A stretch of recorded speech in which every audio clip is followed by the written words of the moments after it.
Hello, my friends. I'm glad you're here. I'm not a big fan of censorship. I'll start with that, but there are a few words that I won't say. Mostly there are words that are derogatory in some way. I have no interest in demeaning anyone in any way.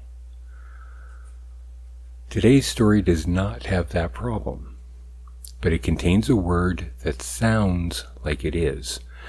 I have been assured by Merriam-Webster and the Oxford Dictionary that the word doesn't even come from a derogatory source. It just sounds like it does. I know the intelligent ones of us will recognize that, but those that are not will think it's derived from a demeaning racist origin. So I'm going to do something I really don't want to do. I'm going to use a synonym instead of the original word used. If you're curious what the word is, it's in the very first sentence. Just Google the story and it'll stand out to you, I'm sure. That being said, let's head north. Far north. Please, sleep well.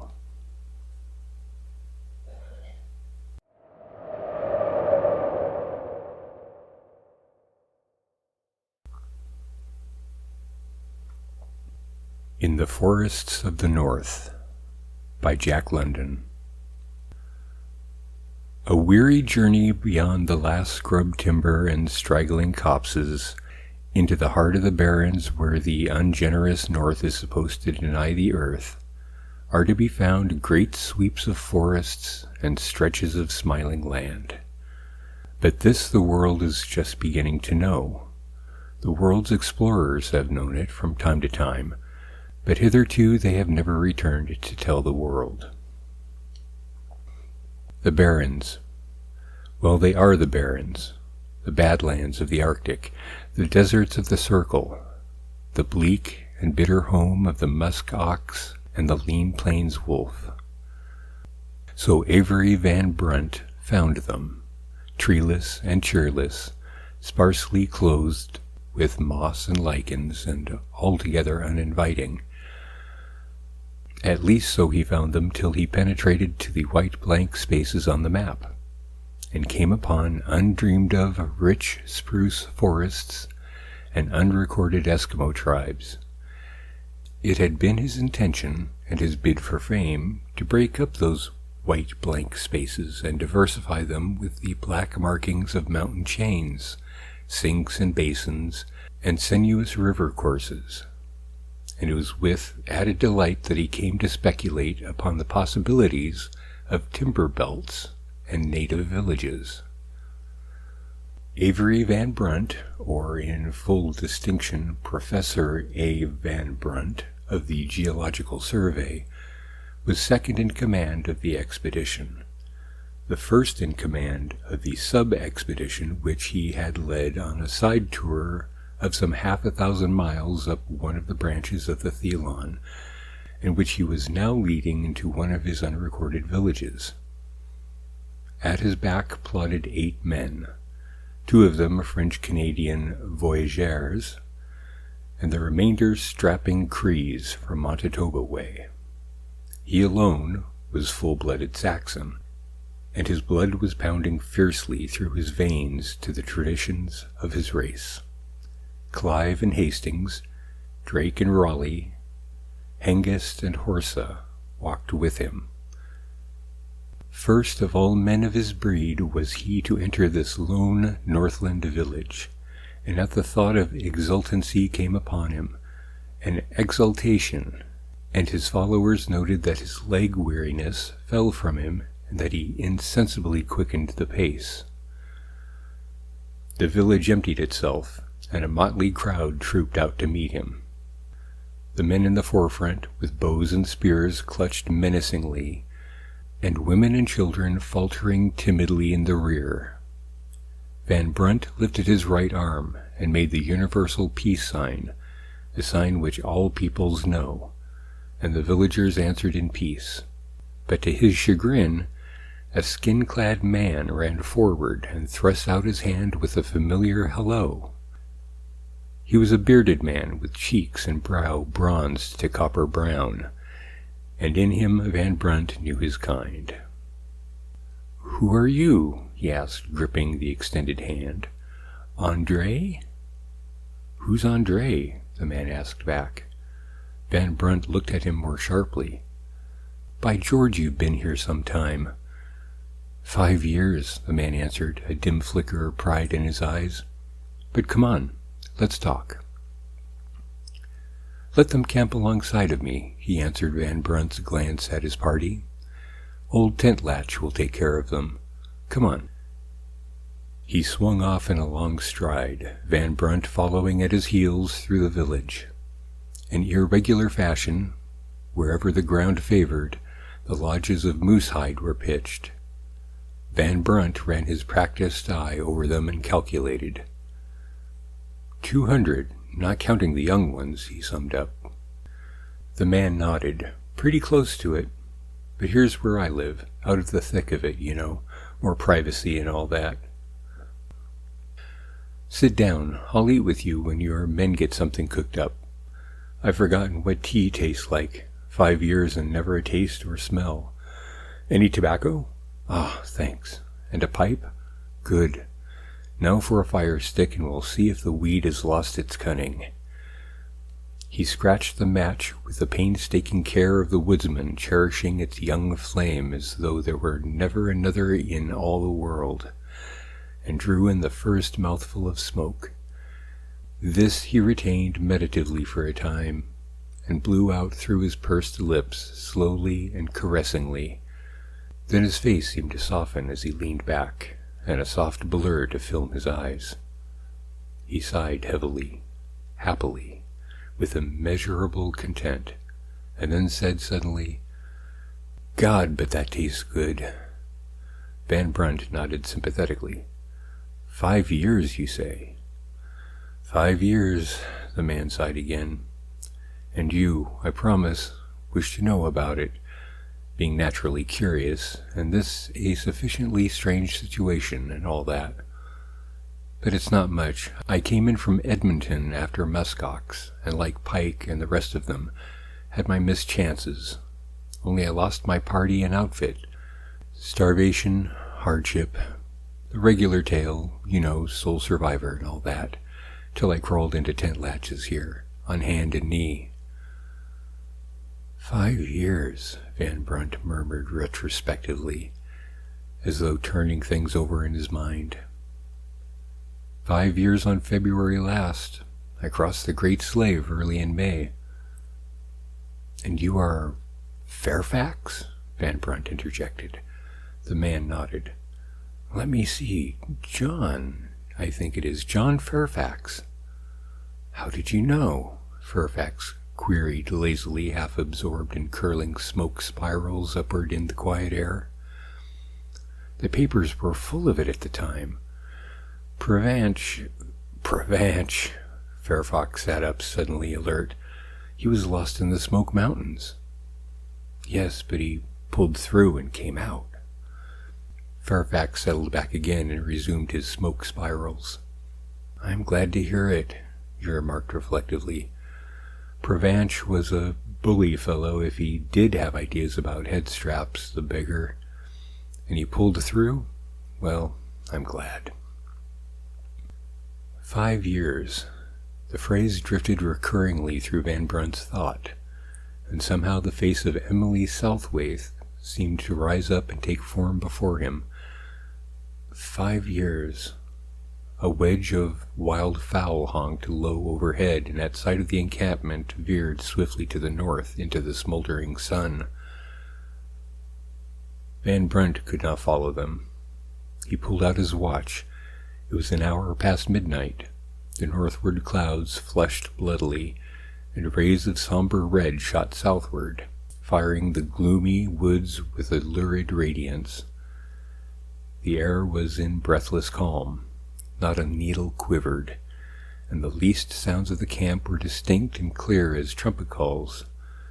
The Crees and voyageurs felt the spirit of it, and mumbled in dreamy undertones, and the cook unconsciously subdued the clatter of pot and pan, Somewhere a child was crying, and from the depths of the forest, like a silver thread, rose a woman's voice in mournful chant. Ooh, ha ha ha, ooh, ha ha ha. Van Brunt shivered and rubbed the backs of his hands briskly. And they gave me up for dead? His companion asked slowly. Well, you never came back, so your friends... Promptly forgot. Fairfax laughed harshly, defiantly. Why didn't you come out? Partly disinclined, I suppose, and partly because of circumstances over which I had no control. You see, Tent Latch here was down with a broken leg when I made his acquaintance, a nasty fracture, and I set it for him and got him into shape.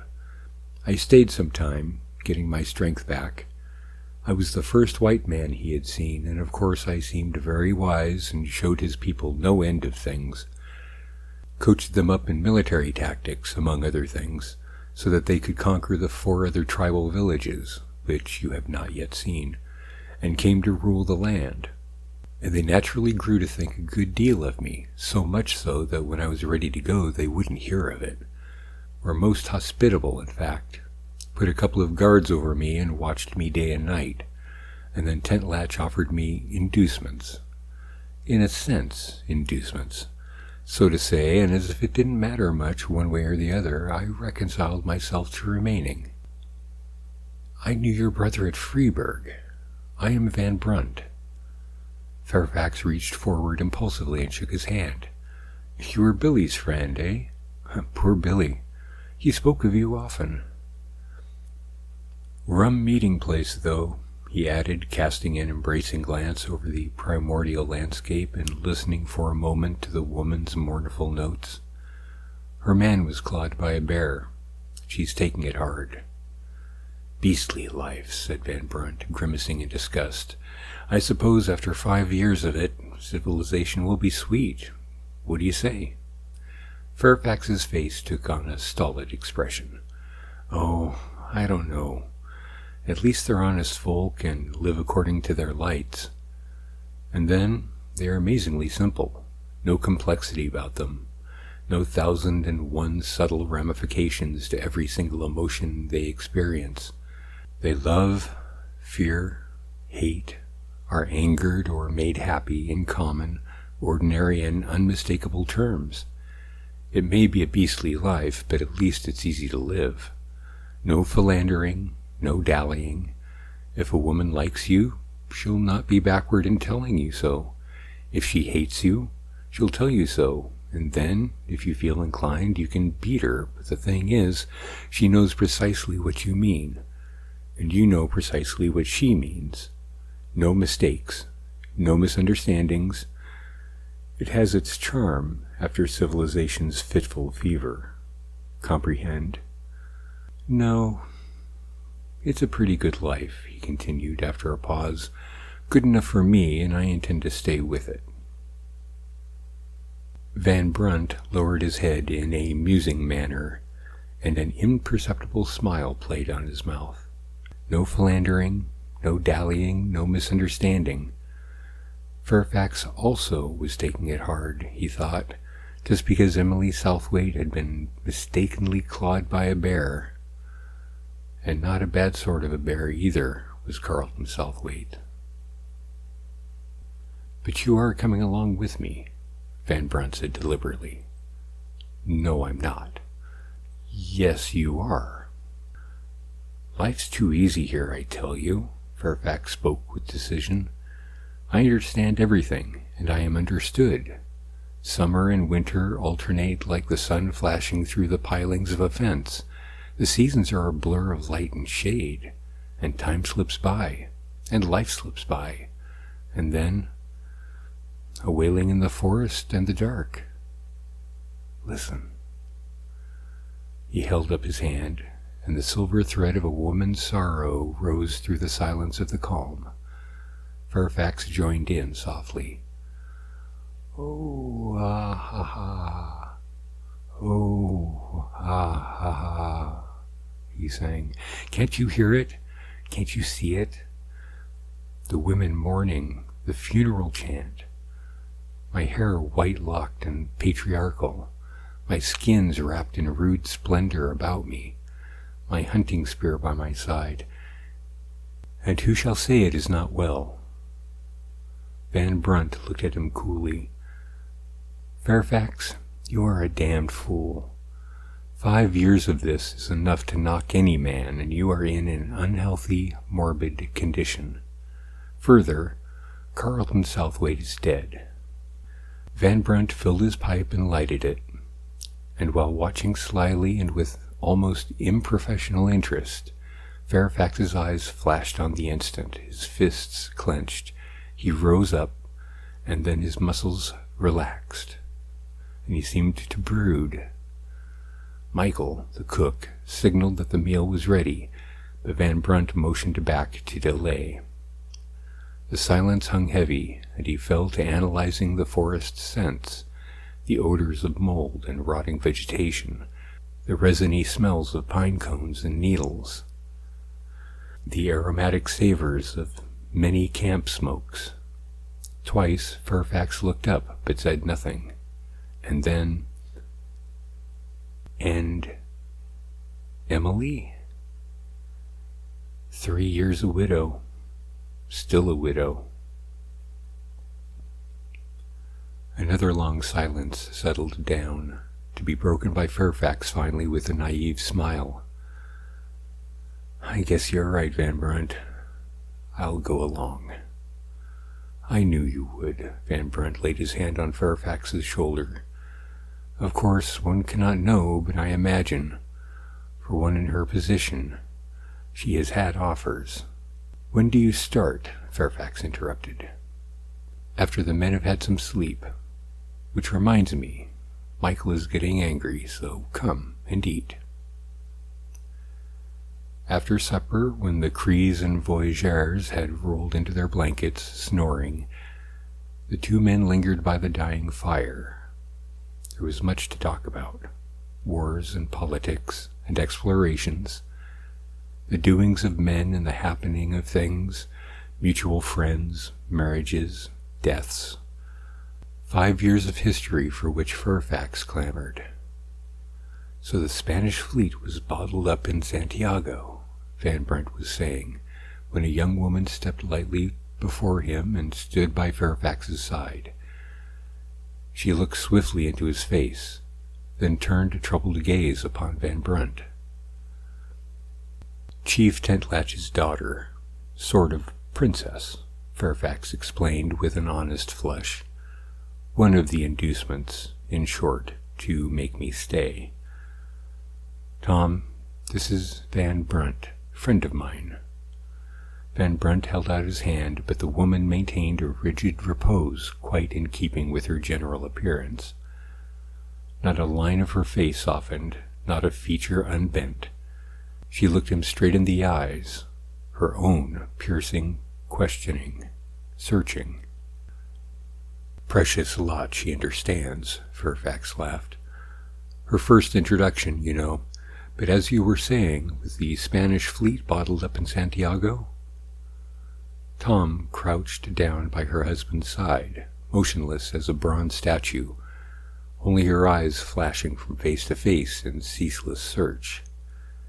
And Avery Van Brunt, as he talked on and on, felt a nervousness under the dumb gaze. In the midst of his most graphic battle descriptions, he would become suddenly conscious of the black eyes burning into him, and would stumble and flounder till he could catch the gait and go again. Fairfax, hands clasped around knees, pipe out, absorbed, spurred him on when he lagged, and repictured the world he thought he had forgotten. 1 hour passed, and 2, and Fairfax rose reluctantly to his feet. "And Cronje was cornered, eh? Well, just wait a moment till I run over to Tentlatch. He'll be expecting you, and I'll arrange for you to see him after breakfast. That will be all right, won't it?" He went off between the pines, and Van Brunt found himself staring into Tom's warm eyes. 5 years, he mused, and she can't be more than 20 now. A most remarkable creature. Being Eskimo, she should have had a little flat excuse for a nose, and lo, it is neither broad nor flat, but aquiline, with nostrils delicately and sensitively formed, as any fine ladies of a whiter breed. The Indian strain somewhere, be assured, Avery Van Brunt. And Avery Van Brunt, don't be nervous, she won't eat you. She's only a woman, and not a bad-looking one at that. Oriental rather than aborigine. Eyes large, fairly wide apart, with just the faintest hint of Mongol obliquity. Tom, you're an anomaly. You're out of place here among these Eskimos, even if your father is one. Where did your mother come from? Or your grandmother? And Tom, my dear, you're a beauty, a frigid, frozen little beauty with Alaskan lava in your blood. And please don't look at me that way. He laughed and stood up. Her insistent stare disconcerted him. A dog was prowling among the grub stacks. He would drive it away and place them into safety against Fairfax's return. But Tom stretched out a detaining hand and stood up, facing him. You? She said, in the Arctic tongue, which differs little from Greenland to Point Barrow. You? And the swift expression of her face demanded all of which you stood, his reason for existence, his presence there, his relation to her husband, everything. Brother, he answered in the same tongue, with a sweeping gesture to the south. Brothers we be, your man and I. She shook her head. It is not good that you be here. After one sleep I go. And my man? She demanded with tremulous eagerness.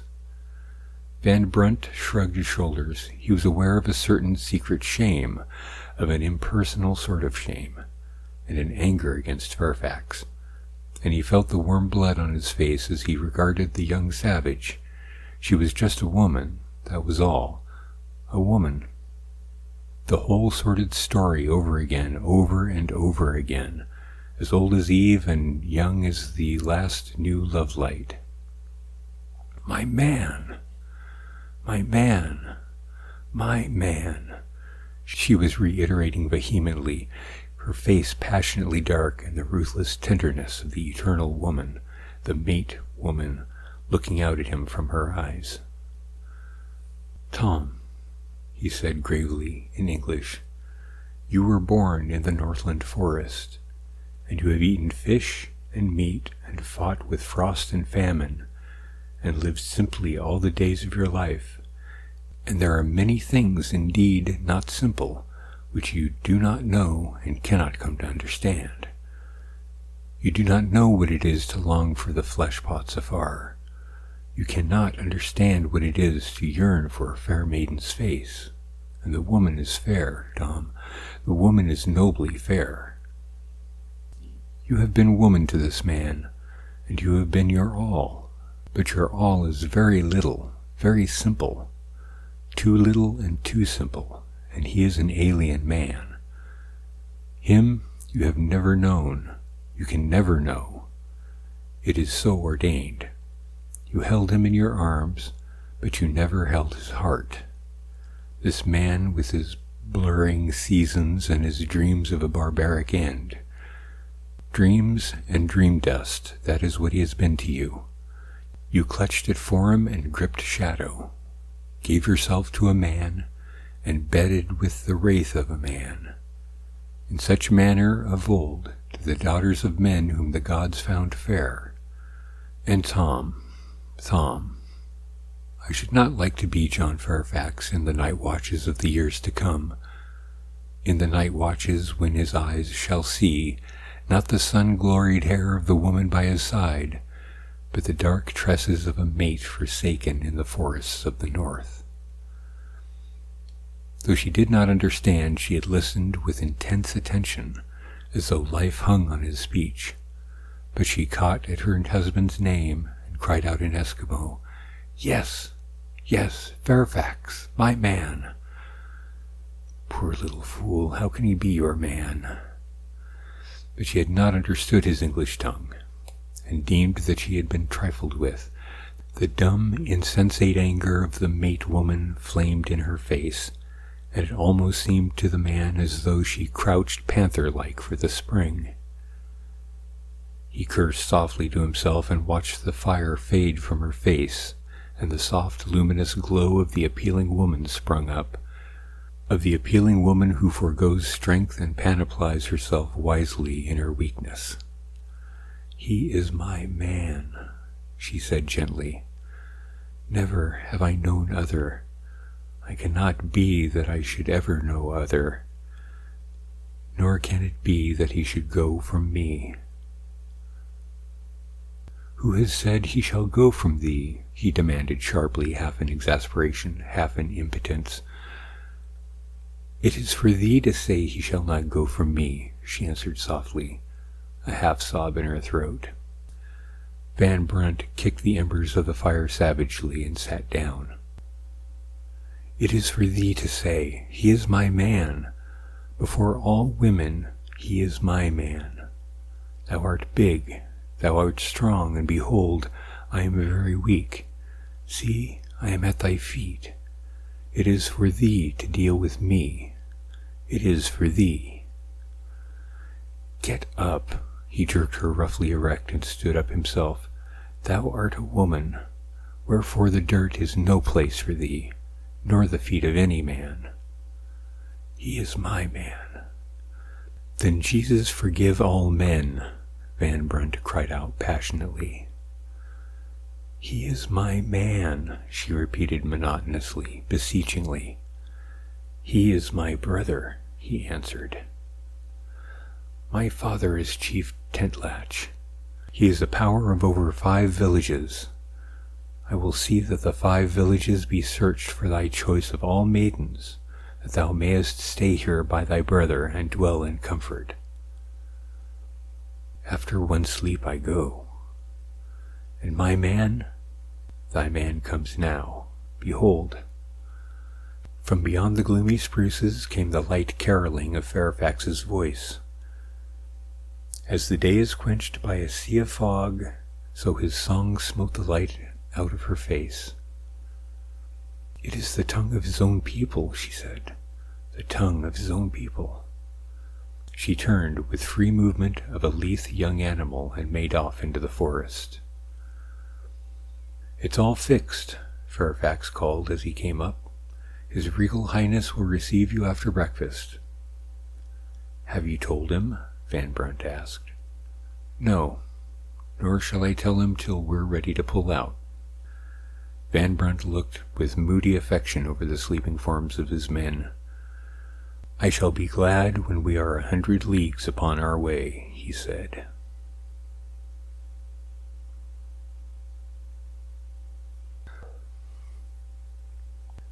Tom raised the skin flap of her father's lodge. 2 men sat with him, and the 3 looked at her with swift interest. But her face betokened nothing as she entered and took seat quietly, without speech. Tentlatch drummed with his knuckles on a spear heft across his knees, and gazed idly along the path of a sunray which pierced a lacing hole and flung a glittering track across the murky atmosphere of the lodge. To his right, at his shoulder, crouched Chuggengut, the shaman. Both were old men, and the weariness of many years brooded in their eyes. But opposite them sat Keen, a young man and chief favorite in the tribe. He was quick and alert of movement, and his black eyes flashed from face to face in ceaseless scrutiny and challenge. Silence reigned in the place. Now and again camp noises penetrated, and from the distance, faint and far, like the shadows of voices, came the wrangling of boys in thin, shrill tones. A dog thrust his head into the entrance and blinked wolfishly at them for a space, the slaver dripping from his ivory white fangs. After a time he growled tentatively, and then, awed by the immobility of the human figures, lowered his head and groveled away backward. Tentlatch glanced apathetically at his daughter. "And thy man? How is it with him and thee?" "He sings strange songs," Tom made answer, "and there is a new look on his face." "So? He hath spoken?" "Nay, but there is a new look on his face, a new light in his eyes, and with the newcomer he sits by the fire, and they talk and talk, and the talk is without end." Chukengat whispered in his master's ears, and Keen leaned forward from his hips. "There be something called him from afar," she went on, "and he seems to sit and listen, and to answer, singing in his own people's tongue." Again Chukengat whispered, and Keen leaned forward, and Tom held her speech till her father nodded his head that she might proceed. "It be known to thee, old Tentlatch, that the wild goose and the swan and the little ringed duck be born here in the low-lying lands. It be known that they go away before the face of the frost to unknown places, and it be known likewise that always do they return when the sun is in the land and the waterways are free. Always do they return to where they were born, that new life may go forth. The land calls to them, and they come. And now there is another land that calls, and it is calling to my man, the land where he was born, and he hath it in mind to answer the call. Yet he is my man. Before all women he is my man." "Is it well, Tentlatch? Is it well?" Chukengat demanded with a hint of menace in his voice. "Ay, it is well," Keen cried boldly. "The land calls to its children, and all lands call their children home again. As the wild goose and the swan and the little ringed duck are called, so is called the stranger man who has lingered with us and who now must go.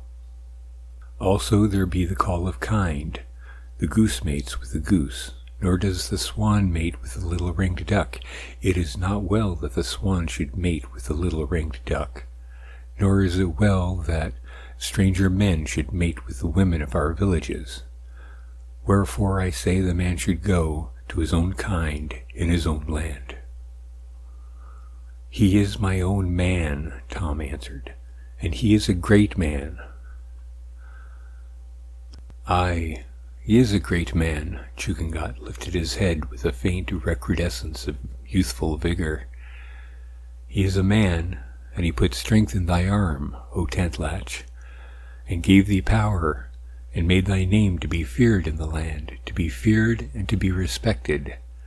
He is very wise, and there be much profit in his wisdom. To him are we beholden for many things, for the cunning in war, and the secrets of the defense of a village, and a rush in the forest, for the discussion in council, and the undoing of enemies by word of mouth, and the hard-sworn promise, for the gathering of game, and the making of traps, and the preserving of food, for the curing of sickness, and mending of hurts of trail and fight. Thou, Tentlatch, wert a lame old man this day, were it not that the old stranger came into our midst and attended on thee. And ever, when in doubt on strange questions, have we gone to him, that out of his wisdom he might make things clear. And ever has he made things clear, and there be questions yet to arise, and needs upon his wisdom yet to come, and we cannot bear to let him go. It is not well that we should let him go." Tentlatch continued to drum on the spear haft, and gave no sign that he had heard. Thom studied his face in vain, and Chukengat seemed to shrink together and droop down as the weight of years descended upon him again. "No man makes my kill," Keen smote his breast a valorous blow. "I make my own kill. I am glad to live when I make my own kill, When I creep through the snow upon the great moose, I am glad. And when I draw the bow, so with my full strength and drive the arrow fierce and swift into the heart, I am glad. And the meat of no man's kill tastes as sweet as the meat of my kill. I am glad to live, glad in my own cunning and strength, glad that I am a doer of things for myself. Of what other reason to live than that? Why should I live if I delight not in myself and the things I do? And it is because I delight and am glad that I go forth to hunt and fish, and it is because I go forth to hunt and fish that I grow cunning and strong. The man who stays in the lodge by the fire grows not cunning and strong. He is not made happy in the eating of my kill, nor is living to him a delight. He does not live, and so I say it is well the stranger man should go. His wisdom does not make us wise. If he be cunning, there is no need that we be cunning. If need arise, we go to him for his cunning. We eat the meat of his kill, and it tastes unsweet.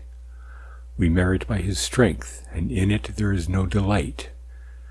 We do not live where he does our living for us. We grow fat and like women, and we are afraid to work, and we forget how to do things for ourselves. Let the man go, O Tantlatch, that we may be men. I am keen, a man, and I make my own kill. Tantlatch turned to gaze upon him in which seemed the vacancy of eternity. Keen awaited the decision expectantly, but the lips did not move, and the old chief turned towards his daughter. That which be given cannot be taken away, she burst forth. I was but a girl when this stranger man, who is my man, came among us. And I knew not men or the ways of men, and my heart was in the play of girls, when thou, Tantlatch, thou and none other, didst call me to thee and press me into the arms of the stranger man. Thou and none other, Tantlatch, and as thou didst give me to the man, so didst thou give the man to me. He is my man. In my arms has he slept, and from my arms he cannot be taken. It were well, O Tantlatch, Keen followed quickly with a significant glance at Tom. It were well to remember that that which be given cannot be taken away. Chugengat straightened up. Out of thy youth, Keen, came the words of thy mouth. As for ourselves, O Tantlatch, we be old men and we understand. We, too, have looked into the eyes of women and felt our blood go hot with strange desires. But the years have chilled us, and we have learned the wisdom of the counsel, the shrewdness of the cool head and hand, and we know that the warm heart be overwarm and prone to rashness. We know that Keen found favor in thy eyes. We know that Tom has promised him in the old days when she was yet a child, and we know that the new days came, and the stranger man, and that out of our wisdom and desire for welfare was Tom lost to Keen and the promise broken. The old shaman paused and looked directly at the young man. And be it known that I, Chugengat, did advise that the promise be broken. Nor have I taken other women to my bed, Keen broke in, and I have builded my own fire and cooked my own food and ground my teeth in my loneliness. Chugengat waved his hand that he had not finished. I am an old man, and I speak from understanding. It be good to be strong and grasp for power. It be better to forego power, that good come out of it. In the old days I sat at thy shoulder, Tantlatch, and my voice was heard over all in the council, and my advice taken in affairs of moment. And I was strong and held power. Under Tantlatch I was the greatest man. Then came the stranger man, and I saw that he was cunning and wise and great, and in that he was wiser and greater than I. It was plain that greater profit should arise from him than from me. And I had thy ear, Tantlatch, and thou didst listen to my words. and the stranger man was given power and place, and thy daughter, Tom. And the tribe prospered under the new laws in the new days, and so shall I continue to prosper with the stranger man in our midst. We be old men, we too, O Tantlatch, thou and I, and this be an affair of head, not heart. Hear my words, Tantlatch, hear my words. The man remains. There was a long silence. The old chief pondered with the massive certitude of God, and Chugengat seemed to wrap himself in the mists of a great antiquity. Keen looked with yearning upon the woman, and she, unnoting, held her eyes steadfastly upon her father's face. The wolf-dog shoved the flap aside again, and plucking courage at the quiet, wormed forward on his belly. He sniffed curiously at Tom's listless hand, cocked ears challengingly at Chugengat, and hunched down upon his haunches before Tantlatch. The spear rattled to the ground, and the dog, with a frightened yell, sprang sideways, snapping in mid-air, and on the second leap cleared the entrance. Tantlatch looked from face to face, pondering each one long and carefully. Then he raised his head with rude royalty and gave judgment in cold and even tones. The man remains. Let the hunters be called together. Send a runner to the next village with word to bring on the fighting men. I shall not see the newcomer. Do thou, Chugengat, have talk with him. Tell him he may go at once if he would go in peace. And if fight there be, kill, kill, kill to the last man. But let my word go forth that no harm befall our man, the man whom my daughter hath wedded. It is well. Chugengat rose and tottered out. Tom followed, but as Keen stooped to the entrance, the voice of Tantlatch stopped him. Keen, it were well to hearken to my word. The man remains. Let no harm befall him. Because of Fairfax's instructions in the art of war, the tribesmen did not hurl themselves forward boldly and with clamor. Instead, there was great restraint and self-control, and they were content to advance silently, creeping and crawling from shelter to shelter. By the river bank, and partly protected by a narrow, open space, crouched the Crees and voyageurs.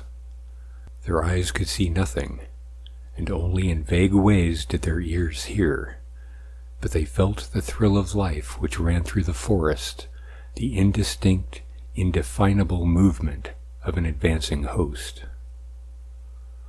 "Damn them," Fairfax muttered.